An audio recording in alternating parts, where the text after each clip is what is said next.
Bismillahirrahmanirrahim. Assalamualaikum warahmatullahi wabarakatuh.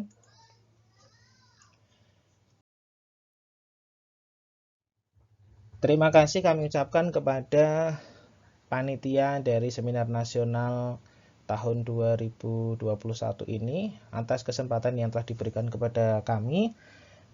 Perkenalkan, nama saya Yanwar Farizal dari Program Studi Ilmu Keperawatan. Bersama dengan mahasiswa Profesinus, kami akan mempresentasikan hasil pengabdian masyarakat kami dengan judul Deteksi Risiko Pornografi dan Tindakan Pencegahan di Kalangan Mahasiswa pada Masa Pandemi COVID-19.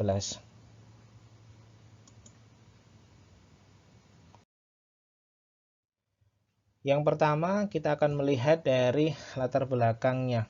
Di Indonesia, materi pornografi ini sangat mudah diakses oleh berbagai kalangan, khususnya remaja.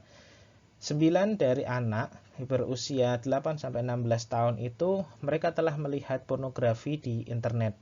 Dan kebanyakan pornografi ini terakses secara tidak sengaja ketika mereka sedang melakukan atau menyelesaikan pekerjaan rumahnya. Dan pornografi sebenarnya ini dapat menimbulkan masalah, yaitu kecanduan ketika seseorang itu melakukan ataupun mengkonsumsi pornografi secara berulang-ulang dan menimbulkan masalah di kehidupannya. Nah, pada masa pandemi COVID-19 ini, hampir semua kegiatan dialihkan secara online, termasuk di bidang pendidikan di perguruan tinggi ataupun perkuliahan mahasiswa. Kuliah secara online kelihatannya memang menjadi solusi yang terbaik saat ini, tetapi kita tidak dapat menutup mata bahwa ternyata dari kuliah online ini menimbulkan berbagai dampak pada mahasiswa seperti stres karena kelelahan, kemudian kebosanan, beban kerja yang berlebih, munculnya masalah keuangan, frekuensi ujian yang tinggi, dan ketidakpastian ujian akhir semester.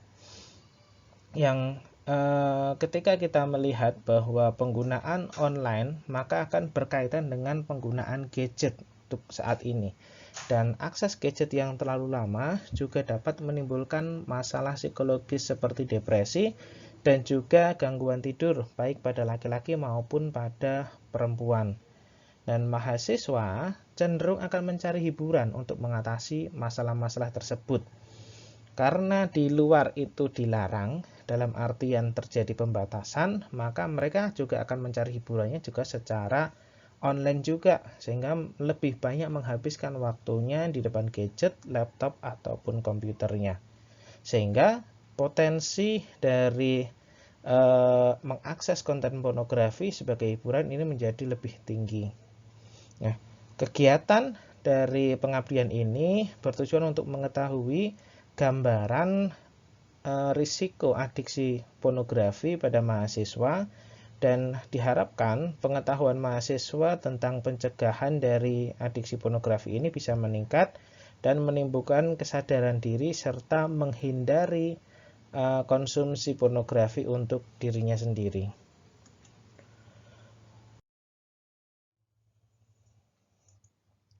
Untuk metode pelaksanaan, kami melakukan beberapa tahapan. Yang pertama adalah tahapan persiapan, di mana kami selaku tim pengabdi melakukan koordinasi, penentuan topik pengabdian, sasaran pengabdian, metode, dan tanggal pelaksanaan. Kemudian kami mengajukan perizinan kepada Ketua Prodi Teknik Sipil dan Ketua Prodi Profesinus UMY. Kemudian masuk tahapan kedua, kami melakukan screening secara online juga.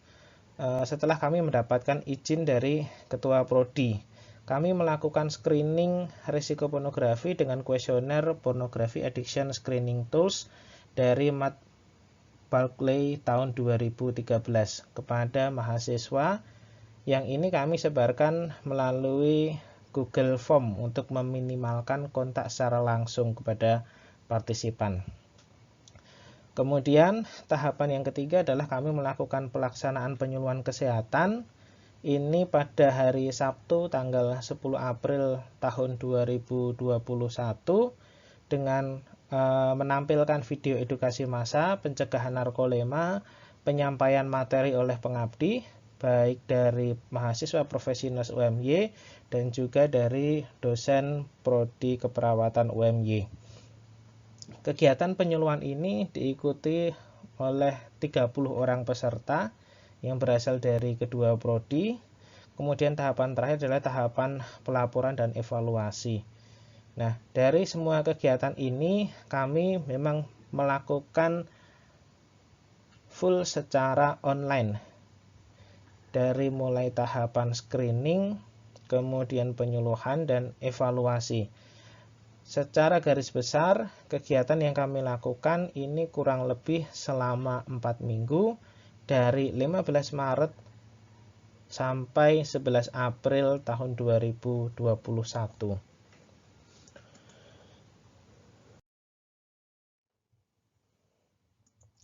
Setelah kami melakukan screening, kami mendapatkan hasil dari 69 partisipan.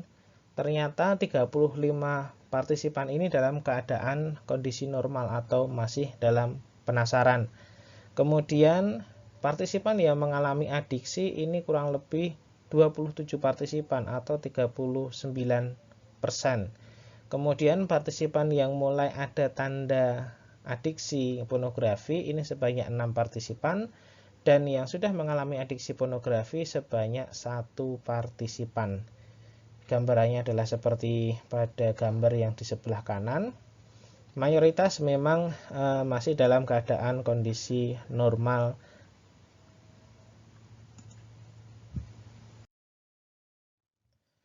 Nah, kemudian setelah kami mendapatkan hasil, kami melakukan pembahasan.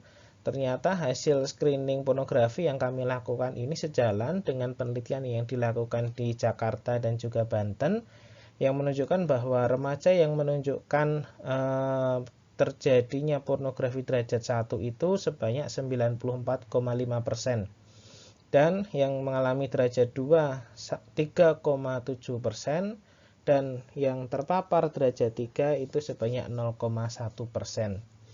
Nah, peningkatan potensi adiksi pornografi ini ternyata dipengaruhi oleh aksesibilitas yang sangat mudah, kemudian keterjangkauan, serta anonimitas yang tinggi, sehingga tanpa diketahuinya pengguna, membuat pengguna dari pornografi ini merasa aman dari orang lain. Kemudian, tindakan penyuluhan yang kami lakukan ini sejalan dengan penelitian sebelumnya, yaitu untuk pencegahan sebagai fokus utama yaitu fungsi pemeliharaan, fungsi pencegahan, fungsi pengentasan, fungsi pemeliharaan, dan fungsi pengembangan. Pencegahan adiksi pornografi di sini perlu melibatkan keluarga, komunitas atau masyarakat, serta pemerintah, yang mana nanti akan berfungsi sebagai perlindungan anak, kemudian update informasi, serta pengawas dunia maya, serta sebagai tools untuk filtering. Nah, pelibatan keluarga dalam pencegahan adiksi pornografi ini juga harus memperhatikan perilaku si anak, baik di dalam rumah ataupun ketika di luar rumah, dengan cara membangun komunikasi yang efektif. Kemudian, tindakan penanganan adiksi pornografi yang sudah parah itu juga memerlukan tindakan psikoterapi dan juga farmakoterapi, terutama pada orang-orang yang sudah mengalami kecanduan seks online. Dan hasil penelitian menunjukkan bahwa psikoterapi dan farmakoterapi memberikan hasil positif pada orang yang mengalami kesulitan dengan kecanduan seks online. Ini adalah beberapa referensi yang kami pergunakan dalam melakukan pembahasan, yang referensi ini berasal dari jurnal internasional dan juga jurnal nasional. Baik, saya rasa presentasi dari kami sudah selesai. Terima kasih atas perhatiannya. Kurang lebihnya mohon maaf. Assalamualaikum warahmatullahi wabarakatuh.